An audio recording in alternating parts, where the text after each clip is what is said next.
오늘 우리에게 주시는 하나님의 말씀 함께 보도록 하겠습니다.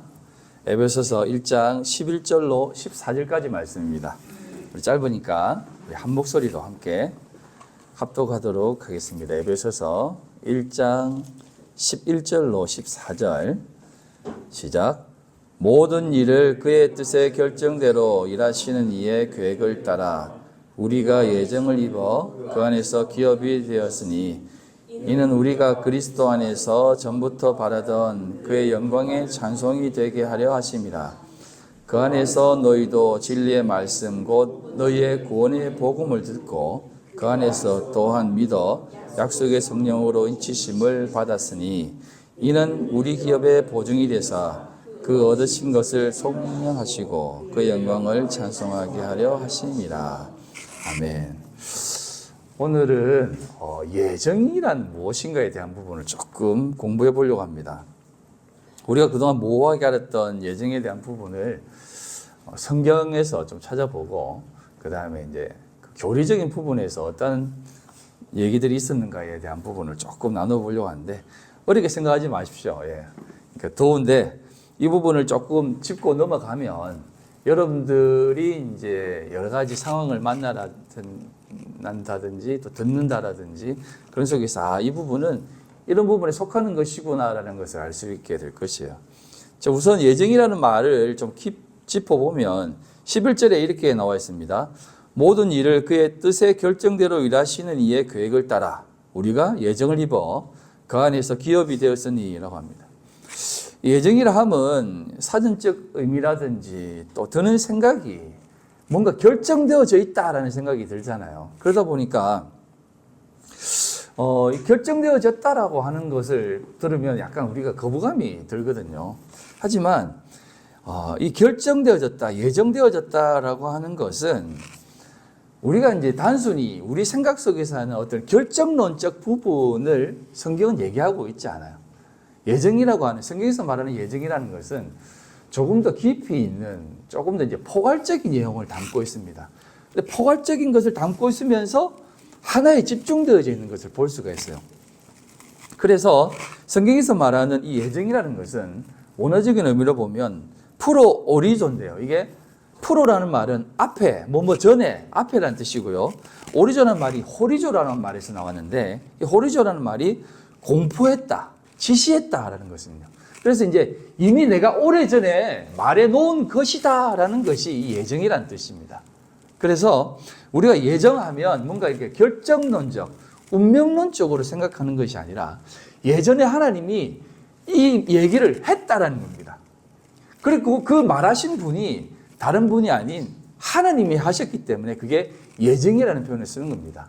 왜냐하면 우리가 이 말 했다고 해서 그게 이제 확정되어지는 것 아니잖아요. 우리처럼 연약한 인간이 말했다고 해서 뭔가 변수가 생기면 잘못될 수도 있잖아요. 하지만 하나님이 말씀하신 것이기 때문에 이것이 반드시 이루어진다는 뜻이 있다는 겁니다.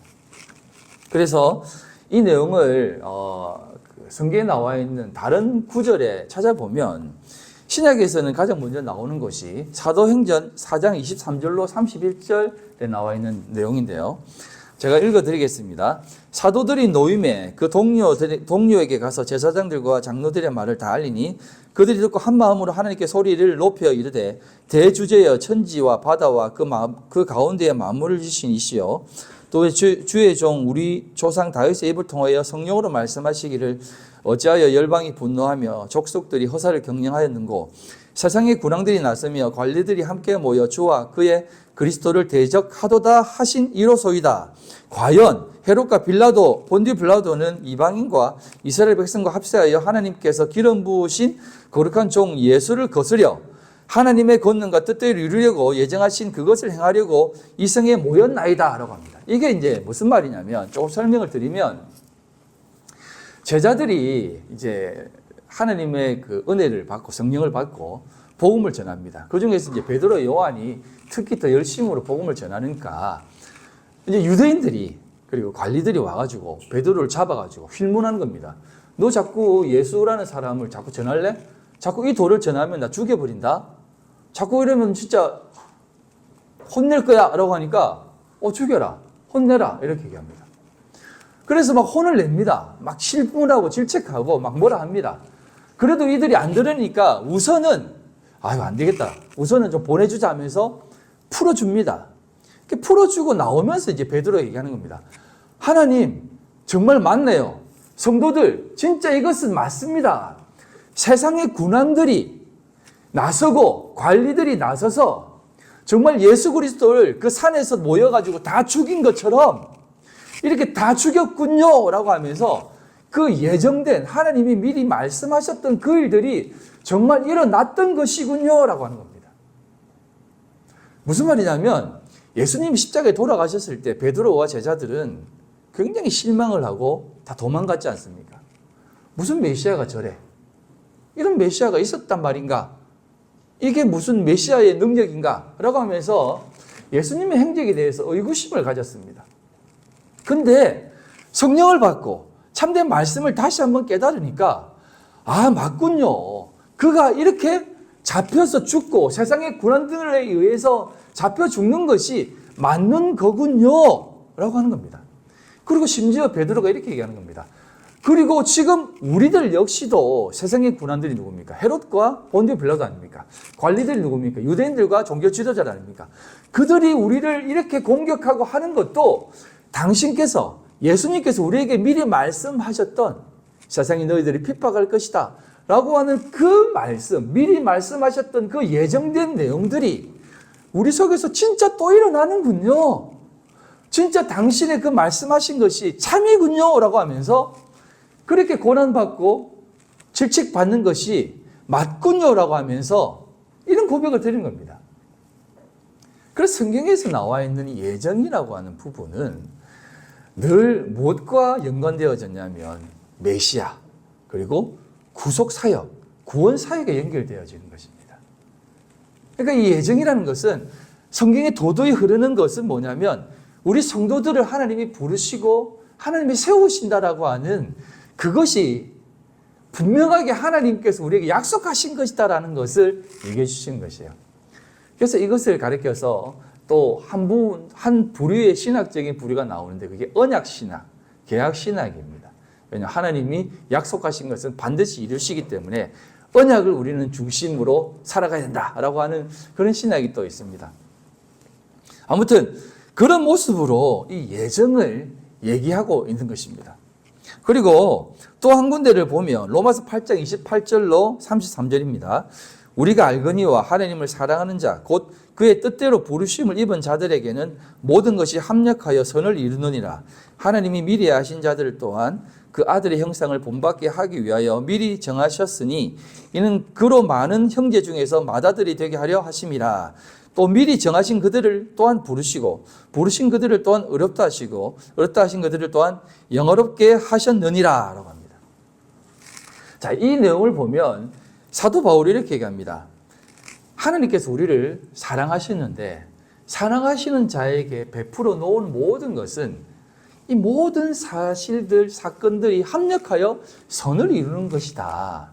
그러니까 하나님께서 말씀하시고 우리를 이끄시는 것은 하나님의 뜻 안에 있기 때문에 그 예정 안에 미리 아신 자들, 또 미리 부르신 자들, 그들을 통해서 일하시는 것이기 때문에 우리가 이 하나님의 약속하심, 이 말씀하심을 믿고 따라 살아가야 된다라는 것으로 예정을 얘기해 주신 것입니다. 단순히 결정론적으로 말씀하시는 게 아니다는 것이요. 그래서 사도 바울이 이렇게 얘기합니다. 31절에 그런즉 이 일에 대하여 우리가 무슨 말 하리요? 만일 하나님이 우리를 위하시면 누가 우리를 대적하리요? 자기 아들을 아끼지 아니하시고 우리 모든 사람을 위하여 내어주시니가 어찌 그 아들과 함께 모든 것을 우리에게 주시지 아니하겠느냐? 누가 능히 하나님께서 택하신 자들을 고발하리요? 어렵다 하신 이는 하나님이시니라고 하는 겁니다. 다시 말해서 이 세상 가운데 일어나는 모든 사건들과 상황들, 이걸 통해서 우리가 하나님께서 일하심에 대한 부분을 의구심을 가지지 말라는 것입니다. 이 모든 상황들은 하나님이 다 아시고 우리들에게 펼쳐 놓으신 것이라는 겁니다. 다시 말하면 미리 부르신 우리를 위해서 합력하여 선을 이루기 위해서 이 모든 것을 행하셨다는 것입니다. 그럼에도 불구하고 오늘날 이 시대 사람들은 어떻게 신앙생활을 하고 있습니까? 저는 이제 그분들의 어떤 얘기들을 이렇게 특별하게 지적하고 싶지는 않습니다만, 하나님의 일하심에 대한 부분에 대해서 우리가 그 하나님의 일하심을 너무나 어떻게 보면 도전적인 모습으로 치부할 때가 많다는 것입니다. 그 예를 들면 이런 것입니다. 얼마 전에 이제 목사님들이 1,004명이나 되는 분이 시국선언을 했죠. 지금 현 정부 하야해라, 내려가라, 막 시국선언을 하는 것이죠. 여러분, 이런 것들이 어떻게 보면 하나님의 나라를 세우는 것처럼 보여질 수 있지만, 그것은 하나님이 이 땅을 바라보면서 계획하시고 뜻하신 것이 있음에도 불구하고 우리 인간들은 그런 부분에 대해서 어떤 도전을 하는 것입니다. 이걸 여러분 잘 기억하셔야 돼요. 왜냐하면 하나님은 우리에게 너희들이 목숨을 걸고 너희들이 정말 외쳐야 될 것은 뭐냐면 복음이다라고 말씀하셨어요. 이 시대가 추구하고 이 시대가 바라는 어떤 훌륭한 나라, 소위 말하는 유토피아를 만드는, 민주주의가 이 땅에 뿌리 내리는 그런 것들을 외치라고 하신 것이 아니에요. 인본주의가 이 땅에 내리기를 바라고 정말 이 땅에 정의와 공의가 선포되어지는 어떤 그런 모습으로 세상이 되어지는 것을 기대하는 것은 아닙니다. 성경의 도도히 흐르는 것은 항상 이 세상의 군왕들 가운데에 하나님의 말씀만 붙잡고 살아가는 백성들을 향한 외침이었어요. 그들이 외친 것은 어떤 윤리도직적인 것을 외치는 것이 아닙니다. 이 세상 가운데에 사람이 훌륭하게 살아가고 좋은 세상 만들기 위해 외친 것은 없어요. 항상 그 세상 가운데 하나님은 뭐라고 얘기하냐면, 그런 좋은 세상, 사람이 잘 사는 세상, 그런 세상 가운데에서 내 백성은 어떻게 하느냐면 Come out my people, 나와라 라고 한다는 것입니다. 그게 죄악이 가득한 세상이든 그게 사람이 정말 살기 좋은 세상이든 하나님의 백성들은 그곳에서 나와라 라고 한다니까요. 저는 그걸 보면서 어떤 생각이 드냐면, 정말 거기에 하나님이 있겠냐는 겁니다. 거기에 하나님이 있어요? 예수님이라고 하는, 그들이 믿는 예수님이라고 하는 사람은 모든 것을 다 용서해 주는 분이 아니냐, 나는 그렇게 생각한다 라고 하는 자기만 있는 것이고, 또 이분은 하나님은 그런 분이 아니야, 공의를 행하시는 분이야, 그러니까 이것 잘못을 바로잡아야 되라고 하는 자신의 의만이 있다는 것입니다. 거기에 하나님은 없다는 것이에요. 하나님이 이렇게 얘기해, 사도 바울이 얘기하는 것입니다. 그러면 하나님이 잘못한 것이냐? 지금 하나님이 이 세상을 바라보면서 그냥 손 놓고 있다라고 생각하느냐? 하나님이 이 세상을 바라보면서 모든 것을 합력할 손을 이루고 있다라는 그 사실을 너는 지금 어떻게 생각하느냐? 이 대한민국이라는 나라를, 이 중국이라는 나라를 하나님이 굽어 살피고 있다라고 생각하지 않느냐? 라고 하는 것입니다. 30절 내용을 다시 한번 보시면, 하나님께서는 미리 정하신 그들을 또한 부르시고 부르신 그들을 또한 어렵다 하시고 어렵다 하신 그들을 또한 영어롭게 하셨다라고 합니다. 여러분, 이 내용을 단순히 예수 잘 믿는 사람에게 적용하지 마시고 지금 개차반으로 살고 있는 한 죄인을 생각하며 한번 상상해 보시기 바랍니다. 하나님이 미리 정하신 그 개차반처럼 사는 사람들을 부르신다는 겁니다. 그리고 그들을 어렵다라고 하신다는 겁니다. 그리고 그들을 영원없다고 하셨다는 것이에요. 그럼에도 불구하고 우리는 저런 인간이 어떻게 하나님을 믿는 사람입니까? 라고 말한다면 과연 하나님을 대적하고 있지 않는 건가라는 생각을 해보신 적은 없습니까?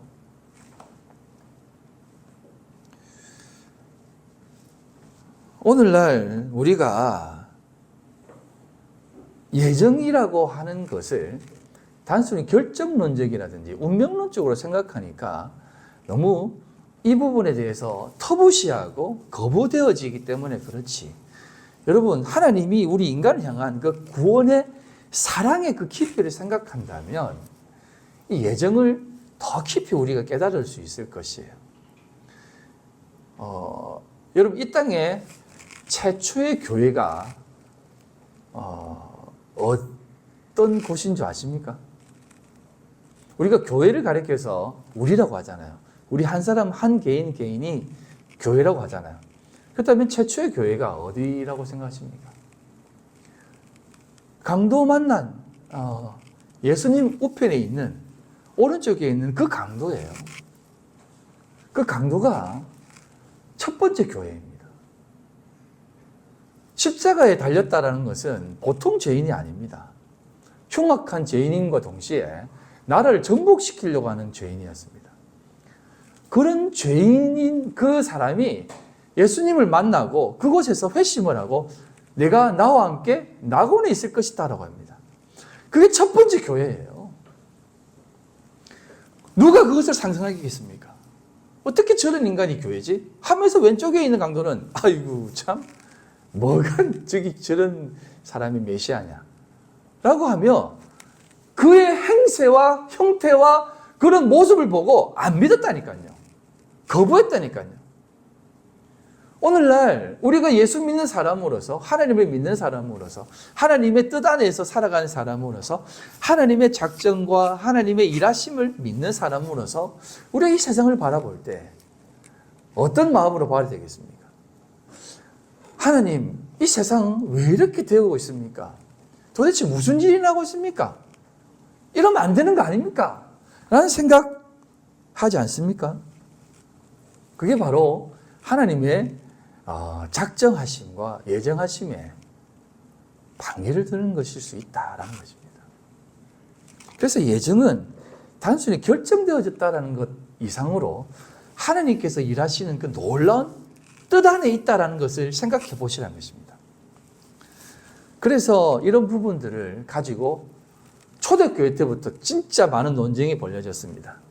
그래서 조금 이제 교리적으로 접근해 보면 초대교회 때 이제 논쟁이 벌어졌던 대표적인 논쟁이 뭐냐면 펠라기우스라는 사람과 아우구스티누스라고 하는 사람과의 논쟁입니다. 그래서 이제 펠라기우스 학파, 어거스틴은 학파라는 표현을 안 쓰지만 펠라기우스주의라고 표현을 합니다.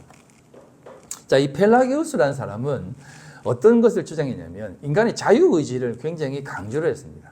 좀 공부하는 시간인데요. 잘 들어보시기 바랍니다. 이 펠라기우스라는 사람은 영국의 어떤 수도사였고 신학자였고 교사였습니다. 이 사람은 그러니까 주후 400년대 사람인데요. 이 사람이 이 시대를 바라보니까 너무 세상이 어지러운 것입니다. 그래서 굉장히 금욕주의적이고 굉장히 신실하게 살아왔습니다. 그리고 그 신실함을 이 세상 가운데 좀 전하고 싶었던 것입니다. 그래서 인간은 원래 악한 존재가 아니다. 인간은 선한 존재로 태어났다. 사람이 처음 딱 태어나면 그 태어났을 때 그 아기들은 죄를 짓기 전 아담의 모습과 동일하다. 그렇기 때문에 절대 선악과를 따먹는 원죄 짓지 말자. 그래서 인간이 더 노력해서 선한 세상을 만들고 거룩한 세상을 만들어 보자. 인간의 자유의지를 더 귀하게 생각해서 열심으로 살아가자. 그러면서 선택할 수 있는 힘을 강조했습니다. 인간은 선을 선택할 수도 있고 죄를 선택할 수가 있다. 그러니까 이 선택하는 힘을 믿고 우리 진짜 훌륭하게 살아보자 라고 주장을 했습니다. 그런데 동시대에 살았던 아우구스티누스가 야 이거 아니지, 너 진짜 성경을 제대로 봐야지 하면서 둘이 막 논쟁이 벌어졌습니다. 그래서 논쟁이 벌어지다가 공회에 노예를 벌린 것입니다. 목사님들, 지도자들, 그러니까 성경학자들, 신학자들 다 모아놓고 토론을 벌였습니다. 펠라기우스가 얘기를 하고 아우구스틴이 얘기를 했습니다.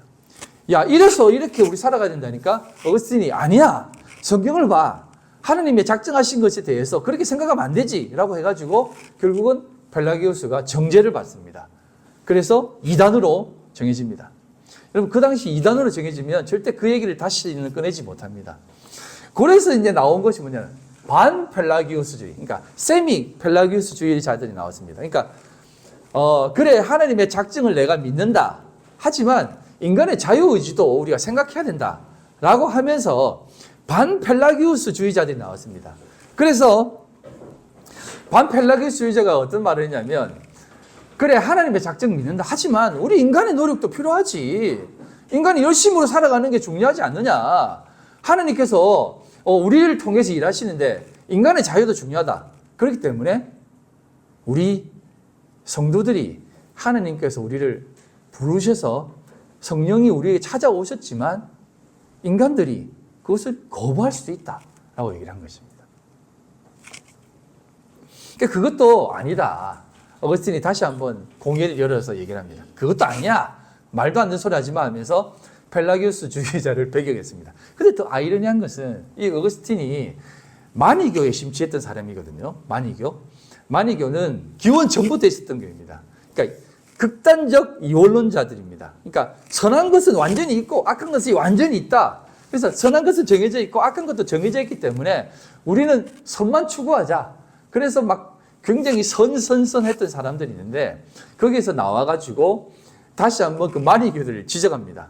마니교를 지적할 때는 어떻게 하냐면 야 무슨 선한 것이 정해져 있어.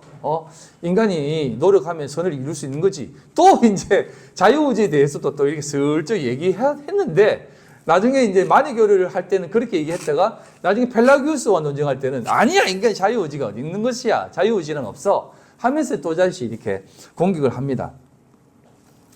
그런 공격 속에서 중세시대로 넘어옵니다. 중세시대에 내려와서는 또 어떤 논쟁이 일어나냐면 칼빈과 알미니우스라는 사람이 또 논쟁을 벌입니다. 알미니우스라는 말은 들어보셨죠? 알미니안이라고 해가지고 칼비니즘을 주장하는 사람과 알미니즘을 주장하는 사람들이 있습니다. 이 알미니안이라는 사람이 또 어떤 것을 주장했냐면 이 펠라기우스와 비슷한 주장을 했습니다. 인간의 자유의지는 누구보다 소중하다. 그러니까 하나님 앞에 우리 열심으로 살자. 심지어 우리 자유의지는 하나님께서 베풀어 놓으신 그 은총을 거부할 수도 있다. 그래서 유기될 수 있다라고 얘기하는 것입니다. 하나님이 선택을 했지만 인간은 그 선택한 자리에서 거부해서 배교할 수 있다라고 얘기를 한 것입니다.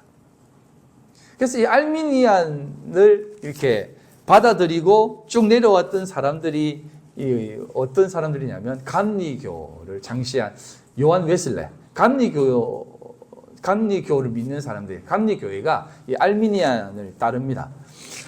하지만 장로교는요, 칼빈주의를 따르는데, 칼빈이 이제 그 알미니안을 향해서 이렇게 얘기합니다. 야, 말도 안 되는 소리 하지 마라. 하나님이 인간을 선택하고 이끄는 데 있어서 어떻게 실수가 있겠느냐? 변개함이 있겠느냐? 하나님의 선택은 완전한 선택이다. 그래서 절대 유기될 수도 없다. 그래서 이중 예정설을 주장합니다. 이중 예정설이 뭐냐면 선택한 하나님께서 이 사람을 선택한 그 선택 예정설과 이 사람은 유기된 사람으로 유기될 수밖에 없는 사람으로 태어났다라고 하는 유기 예정설. 그래서 이중 예정설, 더 극단적인 예정설을 주장합니다. 선택한 사람은 완전히 선택되어진 거고 버림받을 사람은 완전히 버림받은 사람이다라고 하는 이중 예정설을 주장하는 것이에요. 그래서 이중 예정설은 너무 독하다. 어떻게 하나님께서 버림받을 사람들까지 정해놓아가지고 그 사람은 아무리 노력을 해도 버림받을 수밖에 없는 사람으로 살아갈 수밖에 없겠느냐. 그래서 루터가 예지 예정설을 얘기합니다. 예지 예정설이 뭐냐면 하나님이 택한 사람은 있다. 하지만 유기에 대한 부분들까지는 인간들이 제대로 못 살기 때문에 그들의 유기될 수밖에 없는 문제는 그들의 죄악 때문이다라고 얘기를 한 것입니다. 그래서 이 부분은 칼빈도 받아들였어요. 그래서 맞다, 그 말은 맞다. 하지만 성경에 보면 야곱은 사랑하였고 에서는 미워했다라고 하는 그 말씀처럼 분명히 유기될 사람들도 예정되어지지 않았을까라고 하는 부분으로 얘기를 한 것입니다. 자, 여러분은 어떻게 생각하십니까? 이런 교리적인 부분에서의 예정론, 예지 예정론이라든지 이중 예정론, 혹은 알미니안이 주장했던 알미니안주의라고 하는 이 부분들을 어떻게 생각하십니까? 여러분들이 생각하기에는 사실은 알미니아니즘이 더 맞는 듯 보입니다. 안 그렇습니까? 우리 인간이 뭔가 하나님 앞에 수고하고 애를 쓰고 다달아야지만 하나님이 우리를 또 바라보시는 거지. 우리가 아무것도 안 하고 하나님의 뜻 안에서만 있다라고 한다면 사실은 신앙생활이 무슨 의미가 있느냐라는 생각을 하지 않겠습니까? 자, 그럼에도 불구하고 이런 부분에서 우리가 좀 생각해야 될 것이 있는데요. 그건 뭐냐면 우리가 하나님의 그 창조되어진 피조물이라고 하는 생각 속에서 우리 자신을 한번 생각해 봐야 됩니다.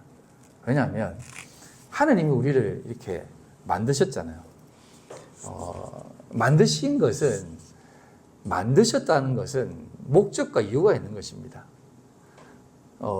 우리가 이 종이컵을 하나 만들어도 종이컵을 만든 이유와 용도가 있잖아요.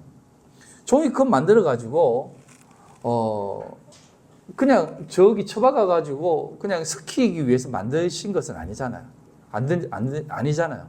그런 것처럼 하나님이 우리 인간을 만드실 때는 반드시 하나님께서 목적하신 바가 있기 때문에 우리를 만들었지 않겠습니까? 지금 여러분들 옆에 있는 성도들을 바라보십시오. 그냥 있는 사람입니까? 만드신 목적이 있다니까요. 만드신 목적이 있다니까요. 분명히 이유와 뜻이 있어서 만들었다는 겁니다. 그러면 그 목적하신 바가 있기 때문에 그 목적하신 것을 하나님께서는 그 사람을 통해서 이루어 가실 것입니다. 이루어 가시는데 보니까 상태가 별로 안 좋아. 쟤 가지고는 이룰 수 없을 것 같아. 바꿔야 되겠다 하면서 파이어 시키고 다시 한번 누군가를 뽑겠습니까? 하나님이 그러려고 우리를 만들었겠습니까? 만약 그런 하나님이라면 저는 안 믿을 겁니다. 왜 그런 하나님을 믿습니까? 그건 하나님이 아니고 저는 그냥 차라리 불교를 믿죠. 예? 부처를 믿죠, 부처를. 잠깐 이제 옆으로 벗어나면 원불교를 창시한 사람이 있습니다. 그게 잠깐만요. 소백산이라는 사람인데요. 하여튼 있는데 이 사람, 예, 이 사람인데 그 사람이 원불교를 왜 창시했냐면 그 사람이 이제 어릴 때부터 그렇게 심오했대요. 7살 때부터 세상의 이치를 깨우치기 위해서 돌을 닦았던 사람이라는 말도 안 되는 소리지만 그 사람이 불교를 굉장히 심취해 있는데 20살 때 불교를 이렇게 딱 하다가 정말 불쌍하네. 부처가 있을까? 이런 생각을 했던 것입니다. 그래가지고 아무도 없는 밤에 슬쩍 가가지고 불상에 뺨을 팍 때렸대요. 또 때리면서. 그러면서 당신 진짜 있다면 가만 안 있겠지? 하면서 이제 잠을 청했다면 두려운 마음에. 근데 그 다음날 멀쩡하게 눈이 떴다는 것이에요. 그래서 저 안에는 부처가 없구나. 부처가 없구나. 그러면서 이제 절에서 내려와서 돌을 닦았던 겁니다. 그런데 생각하다가 그러면 기독교도 한번 가볼까 해가지고 교회를 딱 가서 하나님을 딱 찾았다는 것입니다. 그러다가 십자가를 딱 보면서 기독교는 이제 십자가가 하나님 믿는 상징이지. 진짜 하나님이 있을까 하면서 아무도 없는 밤에 또 가가지고 십자가를 막 이렇게 못 놓겠대요. 그러고 나서 그 다음날 두려운 마음에 잤다는 겁니다. 그 다음날 멀쩡하게 더 깨어났던 것이 극시 저 십자가 안에도 하나님이 없구나. 그러면 신은 어디 있는가? 라고 해서 혼자서 산에서 돌을 닦은 것입니다. 거기에서 큰 이 일환원인가요? 그거 일생원인가요? 그걸 원을 딱 만들고 원을 바라보면서 돌을 닦자. 모든 만물의 이치는 우리 속에 있다 하면서 자기 자신의 성찰과 막 그렇게 한 것입니다. 그래서 원불교는요, 사실상 종교 중에 굉장히 괜찮은 종교입니다. 자기 자신을 굉장히 수신하고요. 그 다음에 나라에도 굉장히 충성하게 하는 주어진 일에 처처부처, 처생부처인가 이렇게 합니다. 그러니까 각 곳에 부처가 있고 내가 일하는 모든 현장에 그것이 바로 우리가 예배 드리는 곳이다. 공양 드리는, 불공 드리는 곳이다. 라고 했던 것입니다. 그래서 원불교 사람들은 일도 열심히 해요. 굉장히 기독교적 세계관이죠. 근데 여러분, 이런 마음으로 우리가 이 세상을 살아간다면 이 세상은 아름다워지겠죠. 안 그렇습니까? 여러분, 이 세상 가운데 하나님을 믿는 사람들이 얼마나 많습니까? 그 사람들이 굉장히 기독교적 세계관으로 살아가자고 그렇게 외칩니다. 그런데 불구하고 이 땅 가운데 기독교 세계가 이루어집니까? 여러분, 아브라함 카이프라는 사람이 있습니다. 이 네덜란드의 신학자인데요. 이 사람은 이런 얘기까지 했습니다. 그 네덜란드에 알미니즘과 그 세상의 풍조가 팽배해진 것을 보고 네덜란드 교회에 개혁을 외쳤습니다. 그래서 개혁을 이루었습니다.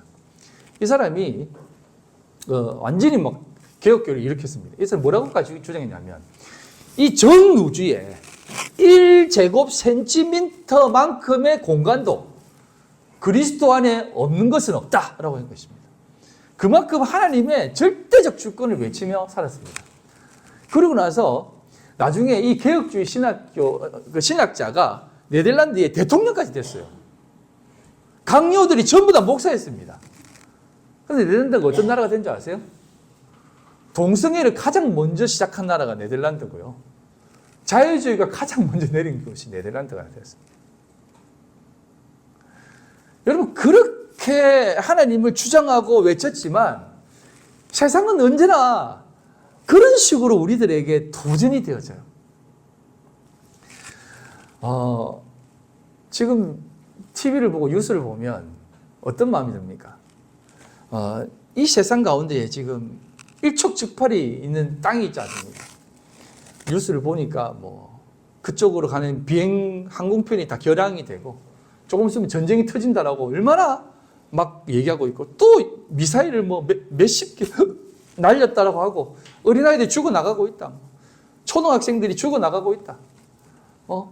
민간인들 다 죽어가고 있다고 막 울고 불고 부르짖는데, 한쪽에서는 금메달 땄다고 막 좋아하고, 환호하고, 세계 대축제다라고 하고, 이상한 패러디 하면서 막, 인류 평등 외치면서 막,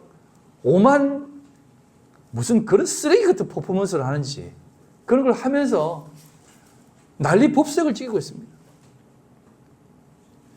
한국을 가니까 한쪽은 해고 노동자들이 농성을 하고 있고, 한쪽에서는 맛집에 줄이 쫙 서 있으면서 서로 맛있는 거 먹으려고 그래 애쓰고 있고. 여러분, 이 세상을 바라보면서 어떤 생각이 드십니까? 과연 하나님은 이 세상 가운데 침묵하시는가?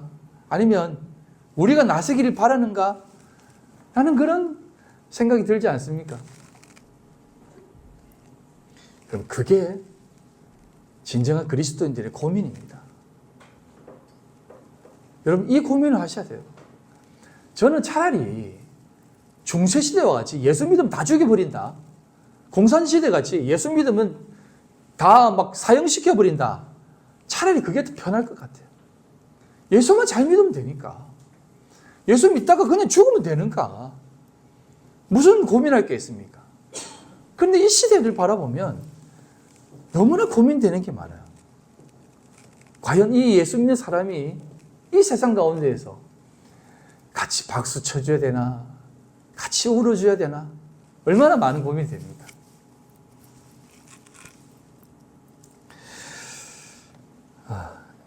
제가 왜 예정론을 하다가 이런 얘기로 빠졌냐면, 여러분, 하나님의 예정이라고 하는 것은 이런 고민 속에서도 여러분 흔들지 말라고 사도 바울은 지금 얘기하고 있는 것입니다.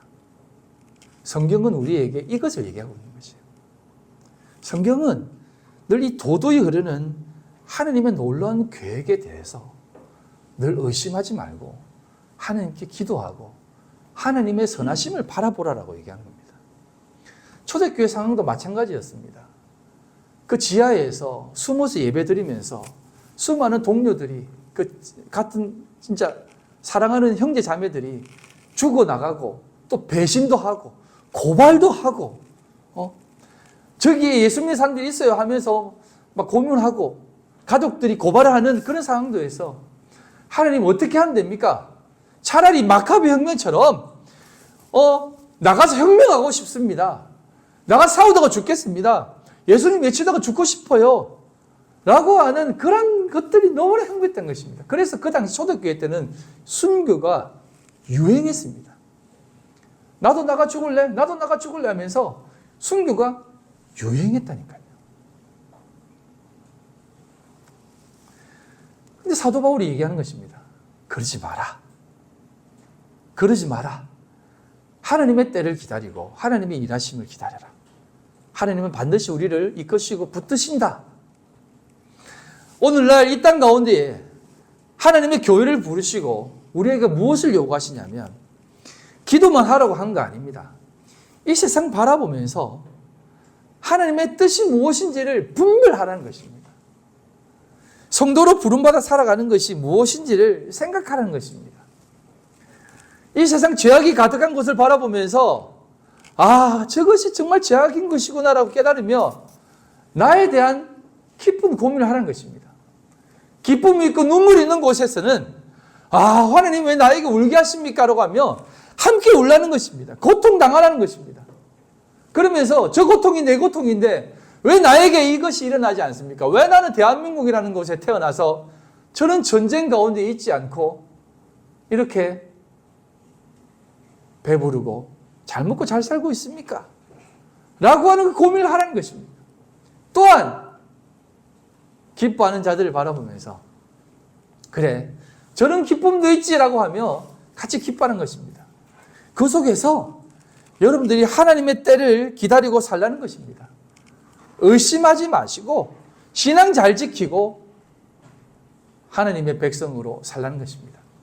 거기에 동요되지도 말고 흔들리지도 말고 내 백성은 거기서 나오라는 것입니다. 나와서 하나님만 바라보고 도도히 살아가는 것입니다. 그럼 그게 하늘들이에요. 그게 하늘들. 그럼 하늘이 된다는 것은 어려운 거 아닙니다. 땅에서 1cm만 떠도 그게 하늘입니다. 무슨 말이냐면 이 세상이 외치고 외치는 그 세상 바라보지 말고 하느님의 그 뜻과 고귀한 부르심에 내 자신을 맡기라는 것입니다.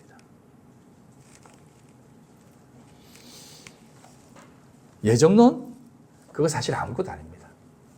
그것은 그냥 하나님이 하십니다 라는 것으로 생각하시면 됩니다. 하나님이 하시는 일은 절대 실수가 없습니다 라는 것으로 생각하시면 됩니다. 인간의 생각으로 생각하는 인간의 역사? 여러분 역사를 알면 미래가 보인다고 하지만 그 역사 속에 보여지는 게 뭡니까? 조선왕조 500년? 거기에 뭐가 있습니까? 암투와 그런 거 아닙니까? 세상의 역사를 한번 보십시오. 지금 되어진 세상의 역사들이 무엇으로 세워진 것입니까? 미국도 그렇고 러시아도 그렇고 중국도 그렇고 무슨 사람이 훌륭한 나라를 만들기 위해 애쓰는 그 모든 나라들이 어떻게 이 세상 가운데 훌륭한 나라가 되고 있습니까? 아닙니다. 우리 인간들은요, 그 어떤 것으로도 이 세상에 유토피아를 만들어낼 수는 없습니다. 기독교적 세계관? 기독교적 세계관이 뭡니까? 그것은 하나님이 하십니다 라고 하는 것으로 사실은 생각하시면 됩니다. 그렇다고 제가 여러분들에게 책임 없고 무의미한 삶을 살라고 하는 거 아닙니다. 더 깊이 고민하셔야 됩니다. 더 깊이 기도하시고 하나님이 우리들에게 정말 무엇을 원하시는지에 대한 깊은 생각을 하셔야 됩니다. 그렇게 여러분들은 하나님이 이끄십니다. 반드시 이끄십니다. 아멘. 여러분들을 어떻게 이끄실지는 저도 모릅니다. 하지만 하나님이 여러분들을 통해서 그 이끄시는 삶이 있습니다. 조금만 더 해야 되는데 그게 바로 기업인데요. 기업. 하나님께서 우리를 불러주셔서 기업으로 부르시고 그 다음에 부르신 것이면 찬송이 되게 하기 위해서 불렀다라고 얘기합니다. 기업이 뭐냐 하면 신명기 32장입니다. 9절로 10절. 여호와의 분깃은 자기 백성이라. 야곱은 그가 택하신 기업이로다. 여호와께서 그를 황무지에서 짐승이 부르짖는 광야에서 만나시고 호위하시며 보호하시며 자기의 눈동자같이 지키셨도다 라고 얘기합니다. 여호와의 분깃은 자기 백성, 분깃과 기업은 같은 의미입니다. 우리를 가리켜서 하나님의 분깃, 하나님의 백성이라고 얘기합니다. 그리고 뭐라고 얘기하냐면 야곱은 우리예요. 이스라엘입니다. 영적 이스라엘이 우리입니다. 여호와께서 그를 황무지에서, 그를 짐승이 부르짖는 광야에서 만나셨다고 얘기합니다. 그러면 여러분, 우리가 이 땅에 살아가는 게 뭐 어떤 땅입니까? 황무지라는 것이에요. 이 땅이 짐승이 부르짖는 광야라는 것입니다. 그럼 짐승이 뭐예요? 짐승. 여러분, 짐승이 뭐 저기 밖에 있는 고양이예요? 저 밖에 있는 뭐 호랑이, 뭐 사자예요? 이승 없는 짐승이 뭡니까? 하나님을 하나님으로 믿지 않는 자들이 짐승입니다, 여러분. 제가 이거는 다음에 한 번 더 좀 분명하게 설명을 드리겠지만, 우리 고학년 친구들이 강아지를 얘기하면서 한 친구가 강아지를 지하 주차장에서 봤다는 것입니다. 자기가 키워오던 강아지를 봤다는 거예요. 그러면서 걔가 나한테 찾아왔어요. 몇 년 전에 죽었던 강아지인데 하면서. 그래서 내가 웃으면서, 야, 강아지가 혼이 있다고 생각해. 있잖아요! 혼이 있죠! 혼이 없어요! 이러길래. 혼이, 그러면 저기, 돼지도 혼이 있겠네? 그럼 있잖아요. 그러면 너희들이 지금 돼지고기도 먹고 소고기도 먹는데, 그러면 그 혼들이, 그 죽은 혼들이 네 옆에서 막, 왜 나를 보고 하면서 막 소리 지르고 있겠냐니까. 뭐, 안 보이잖아요. 안 보이는 건데니까. 야, 안 보이더라도 그 수십만 마리의 돼지 혼들이 돌아다니면서 너희들이 괴롭힌다고 생각하면, 야, 어떻게 돼지를 먹어? 그리고 돼지고기 별로. 그럼 생선 한번 생각해 볼까? 고등어가 혼이 있다면, 고등어가 막 옆에서 뻐근거리면서 막 한다고 생각해 봐. 어떻게 고등어를 먹을 수가 있어? 저 풀도 혼이 있겠네? 여러분, 짐승이라고 하는 것은 영혼이 없는 존재들입니다. 혼이 없는 존재들이 짐승이라고 해요. 그러니까 여러분, 지금 이 세상 가운데에는 그런 이승 없는 짐승들로 가득합니다. 그러면서 그 존재들이 내가 올래라고 다 외치고 있어요. 수많은 사람들이 어그로를 끌고 있습니다. 참, 그런 곳이 여러분 황무지예요.